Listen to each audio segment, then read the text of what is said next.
Welcome back students. तो last video में हमने chain isomers, position isomers, metamers, functional isomers और रिंग चेन आइसोमर्स को स्टडी किया था।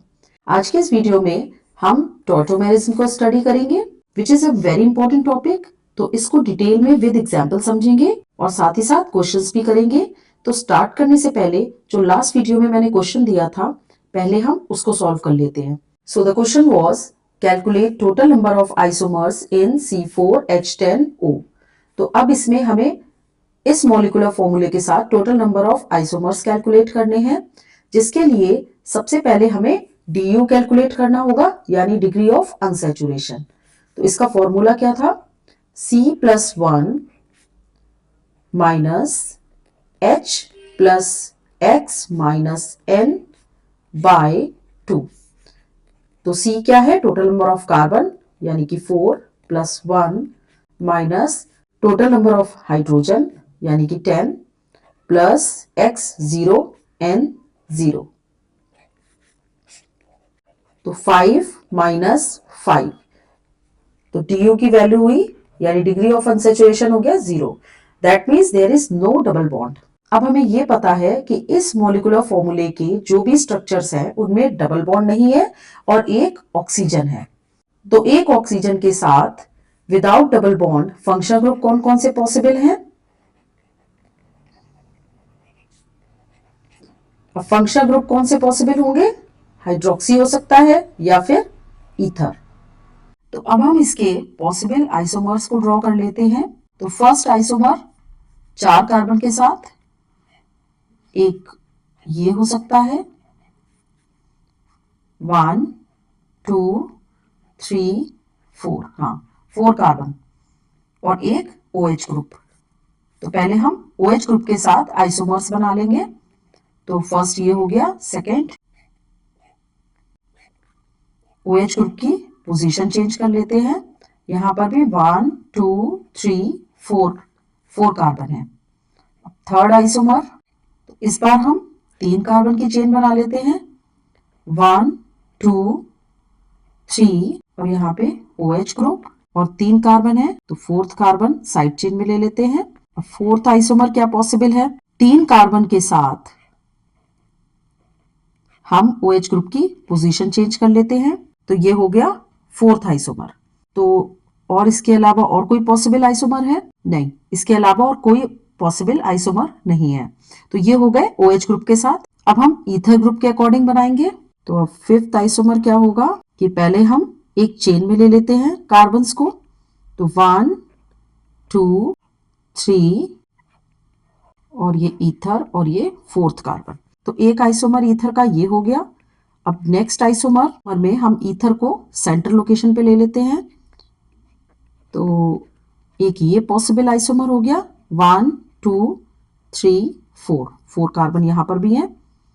और अब हम 3 कार्बन की चेन बना लेंगे, 1 2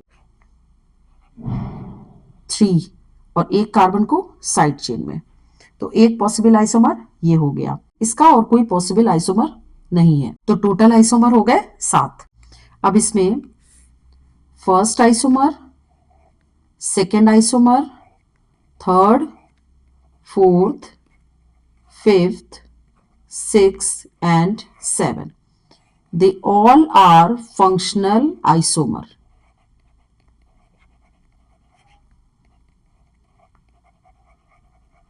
ये सभी क्या है? फंक्शनल आइसोमर्स हैं।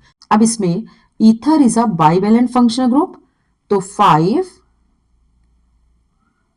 6 एंड 7, ये और ये, इन आइसोमर्स में फंक्शनल ग्रुप के अराउंड जो कार्बन का डिस्ट्रीब्यूशन है वो चेंज हो रहा है। तो ये तीनों आइसोमर क्या है? मेटामर्स। अब अगर फर्स्ट और सेकेंड आइसोमर को हम देखें तो दोनों ही आइसोमर में जो OH ग्रुप है उसकी पोजीशन चेंज होती दिख रही है। तो 1 एंड 2 आर पोजीशन आइसोमर्स। अब second and third are chain isomers. Second and third are chain isomers. तो इस तरीके से किसी भी गिवन मॉलिक्यूलर फॉर्मूले के लिए सबसे पहले हम डिग्री ऑफ अनसैचुरेशन कैलकुलेट करेंगे और उसके बाद फंक्शनल ग्रुप के अकॉर्डिंग हम total number of isomers calculate कर लेंगे। तो चलिए अब स्टार्ट करते हैं टॉटोमेरिज्म। इसको हम टॉटोमेरिज्म, डेस्मोट्रोपिज्म, क्रिप्टोट्रोपिज्म या प्रोटोट्रोपिज्म कहते हैं। इस आइसोमेरिज्म में इंट्रामोलिकुलर प्रोटॉन हाइड्रोजन ट्रांसफर होता है। इसको हम कीटोइनॉल सिस्टम भी कहते हैं। अब एसीटोन के केस में यहाँ पे फंक्शनल ग्रुप है कीटो और इस कीटो ग्रुप से लगे हुए कार्बन अल्फा कार्बन और इनसे लगे हुए हाइड्रोजन अल्फा हाइड्रोजन कहलाएंगे, यानी कि यहाँ पर 6 अल्फा हाइड्रोजन है। अब इसको हम इस तरीके से लिख लेते हैं। तो यहाँ पर हम नंबरिंग करते हैं 1 2 3। तो अब ये जो अल्फा हाइड्रोजन है ये ऑक्सीजन पर मूव होगा और ये जो डबल बॉन्ड है वो 2-3 कार्बन के बीच में आ जाएगा, यानी कि ये हो जाएगी इनॉल फॉर्म और ये है कीटो फॉर्म। तो इसीलिए इसको कीटो इनॉल सिस्टम भी कहते हैं। यानी कि टॉटोमेरिज्म में थर्ड से हाइड्रोजन 1 पर मूव होगा और 1-2 का बॉन्ड 2-3 पर शिफ्ट हो जाएगा।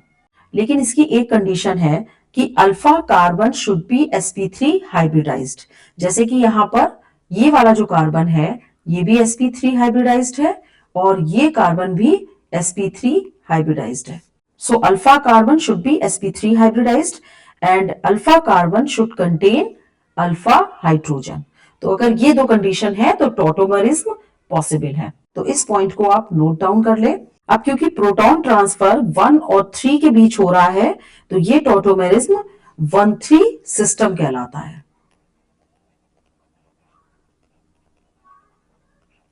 अब इसके कुछ एग्जाम्पल्स हैं, जैसे कि फर्स्ट में ये कार्बन है, ये कार्बन और ये हाइड्रोजन। तो इसमें फंक्शनल ग्रुप कीटो ग्रुप है और कीटो ग्रुप से लगा हुआ कार्बन अल्फा कार्बन और इसी से अटैच हाइड्रोजन, इससे 3 हाइड्रोजन अटैच होंगे तो ये अल्फा हाइड्रोजन है, यानी कि यहाँ पर 3 अल्फा हाइड्रोजन है। अब इसमें नंबरिंग करेंगे तो 1 2 3।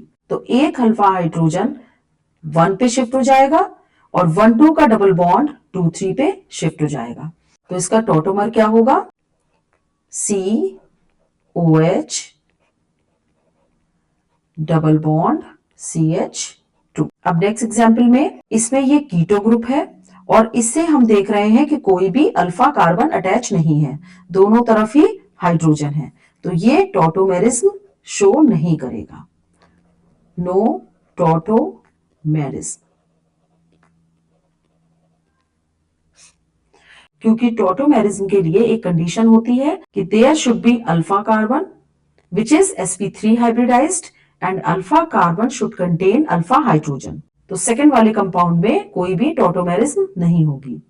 नेक्स्ट देखते हैं थर्ड एग्जाम्पल को। तो थर्ड एग्जाम्पल में इसमें भी एक कीटो ग्रुप है और इसमें एक साइड फिनाइल ग्रुप है और दूसरी साइड CH3। इसको हम ऐसे लिख लेते हैं,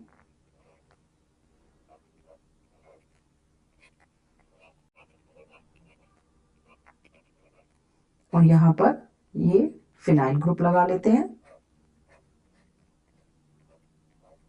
तो अब इसमें देखिए ये जो फंक्शनल ग्रुप है इससे अटैच एक ये कार्बन है और एक ये वाला कार्बन है। तो ये अल्फा कार्बन है और ये अल्फा कार्बन है। तो अब हाइड्रोजन कहां से मूव होगा? अब इसमें ध्यान से देखिए कि ये वाला जो फिनाइल वाला कार्बन है this is sp2 hybridized and this carbon is sp3 hybridised.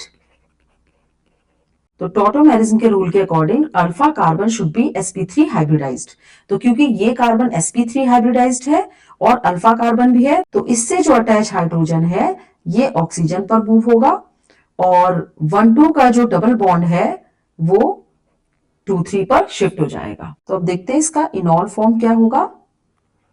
COH, यहां पर फिनाइल एज इट इज रहेगा और यहां पर CH2 डबल बॉन्ड, ये जो डबल बॉन्ड है वो 2-3 पर शिफ्ट हो जाएगा। तो ये वाला मॉलिक्यूल टॉटोमेरिज्म शो करेगा। नेक्स्ट फोर्थ वाला एग्जांपल देखते हैं। इसमें भी CO ग्रुप है लेकिन दोनों ही साइड में फिनाइल है। इसको हम ऐसे लिख लेते हैं, C डबल बॉन्ड O, यहां पर एक फिनाइल ग्रुप,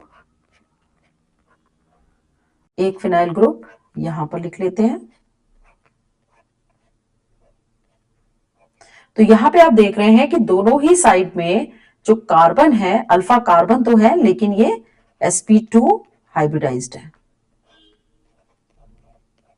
क्योंकि यहां पर कोई भी sp3 हाइब्रिडाइज्ड अल्फा कार्बन नहीं है, तो यहां पर टॉटोमेरिज्म पॉसिबल नहीं है। तो यहां पर टॉटोमेरिज्म नहीं होगी।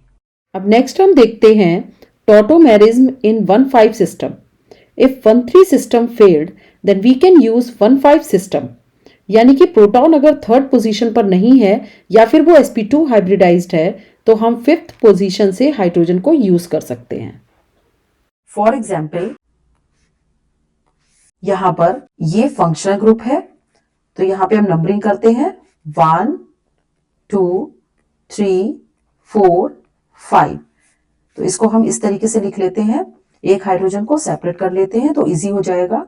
तो 1 2 3 4 5। तो यहाँ पर ये जो फंक्शनल ग्रुप है इससे अटैच जो कार्बन है वो अल्फा कार्बन है, लेकिन क्योंकि ये जो कार्बन है वो sp2 हाइब्रिडाइज्ड है तो इसके हाइड्रोजन को हम यूज नहीं करेंगे। इसके आगे 3 4 5 यानी ये जो फिफ्थ कार्बन है इसका जो हाइड्रोजन है वो यहाँ पर ऑक्सीजन के पास मूव करेगा। अब ये जो डबल बॉन्ड है 1-2 डबल बॉन्ड है वो 2-3 पे आ जाएगा और 3-4 का जो डबल बॉन्ड है वो 4-5 पर मूव कर जाएगा। तो इसका इनॉल फॉर्म क्या होगा, CH2, यहाँ पे क्योंकि एक हाइड्रोजन ऑक्सीजन पे मूव हो गया है, CH2 double bond CH CH COH। तो ये इसका इनॉल फॉर्म हो गया। But there is one condition, keto should be at conjugation.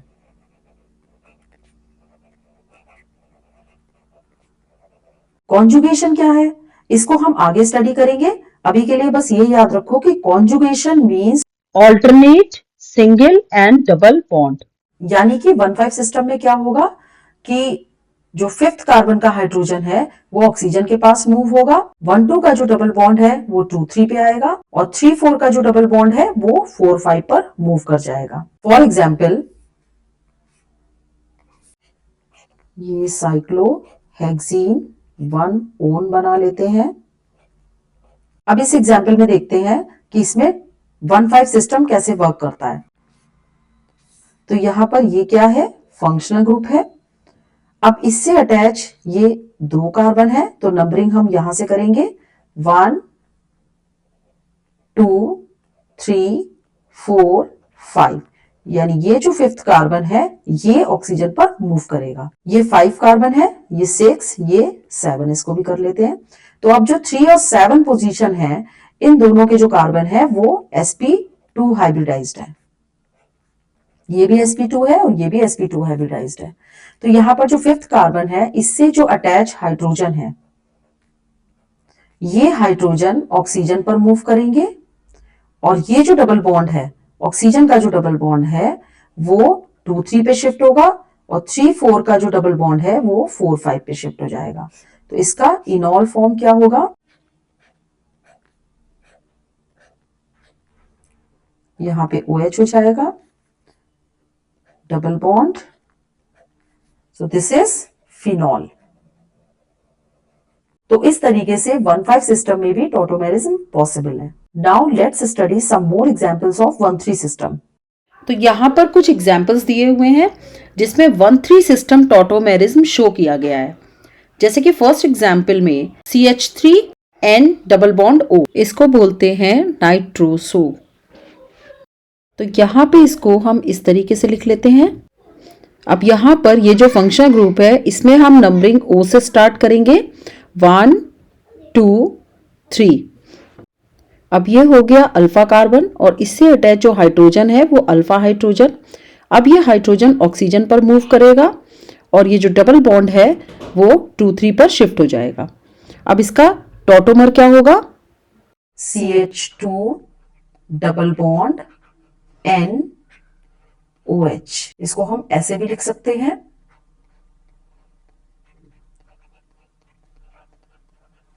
and this is called auxin, इसको ऑक्सिन बोलते हैं। अब नेक्स्ट एग्जाम्पल में ये है इमीन,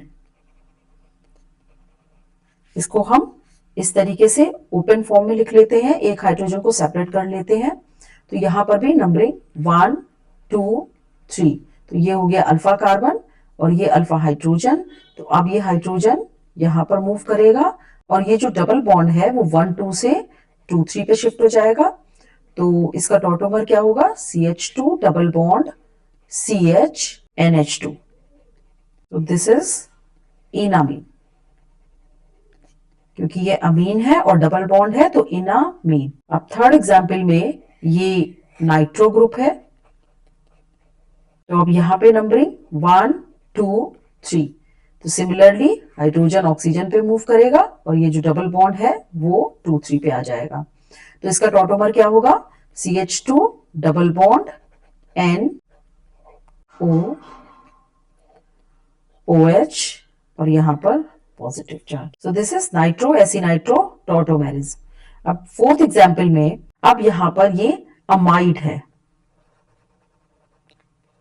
तो यहां पे CO के अराउंड नाइट्रोजन के पास भी 2 हाइड्रोजन है और कार्बन के पास भी 3 हाइड्रोजन है, यानी ये भी अल्फा पोजीशन है और ये भी अल्फा पोजीशन है। तो इस केस में hydrogen can be transfer from nitrogen as well as from carbon, लेकिन यहां पर हाइड्रोजन ट्रांसफर कहां से हो रहा है, नाइट्रोजन से, क्योंकि हाइड्रोजन रिमूव करने के बाद एनायन बनता है और नाइट्रोजन क्योंकि ज्यादा इलेक्ट्रोनेगेटिव है so it is more stable.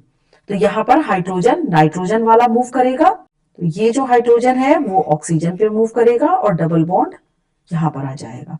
तो इसका टॉटोमर क्या होगा, CH3COH डबल बॉन्ड NH, इसको बोलते हैं imidol. So this tautomerism is called amide imido tautomerism. अब एक क्वेश्चन कर लेते हैं। तो यहां पर क्वेश्चन दिया है टॉटोमेरिज्म एग्जिबिट इन, तो ये जो 3 कंपाउंड्स हैं इनमें हमें ये चेक करना है कि टॉटोमेरिज्म एग्जिबिट करेगा या नहीं। तो फर्स्ट कंपाउंड में ये फंक्शनल ग्रुप है। अब इस फंक्शनल ग्रुप के एक एंड पर ये जो कार्बन है वो अल्फा कार्बन है और दूसरे वाले एंड पर कोई भी कार्बन नहीं है, तो ये वाला हाइड्रोजन वर्क नहीं करेगा। और ये वाला जो अल्फा कार्बन है इस पर भी 3 मिथाइल लगे हुए हैं, इसको हम ऐसे लिख लेते हैं C double bond OH C और इस पर 3 मिथाइल लगे हुए हैं।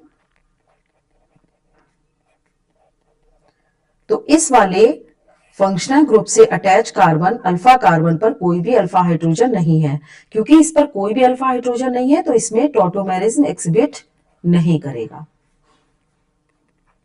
नेक्स्ट कंपाउंड में देखते हैं, यहां पर भी फंक्शनल ग्रुप के पास जो कार्बन है वो अल्फा कार्बन है और इस पर भी 3 मिथाइल लगे हुए हैं, यानी कि कोई भी अल्फा हाइड्रोजन नहीं है। अब क्योंकि कोई भी अल्फा हाइड्रोजन नहीं है तो ये भी टॉटोमेरिज्म एग्जिबिट नहीं करेगा। अब थर्ड वाला कंपाउंड देखते हैं। यहां पर अगर आप ध्यान दें तो ये क्या है, ऑक्सिन। तो यहां पर एक अल्फा कार्बन है और 2 अल्फा हाइड्रोजन है, तो क्योंकि अल्फा हाइड्रोजन है तो ये टॉटोमेरिज्म एग्जिबिट करेगा। तो इस तरीके से आप क्वेश्चंस को सॉल्व कर सकते हैं। आज के लिए बस इतना ही। नेक्स्ट वीडियो में हम स्टीरियो आइसोमेरिज्म को स्टडी करेंगे। And before we end, here is today's question, tautomerism exhibit in, तो यहाँ पे ये 2 मॉलिक्यूल दिए हैं, आपको बताना है कि टॉटोमेरिज्म इन मॉलिक्यूल्स में एग्जिबिट करेगा या नहीं। Try to solve it and give your answer in comment section. इसके आंसर को हम नेक्स्ट वीडियो में डिस्कस करेंगे। So stay tuned, bye bye.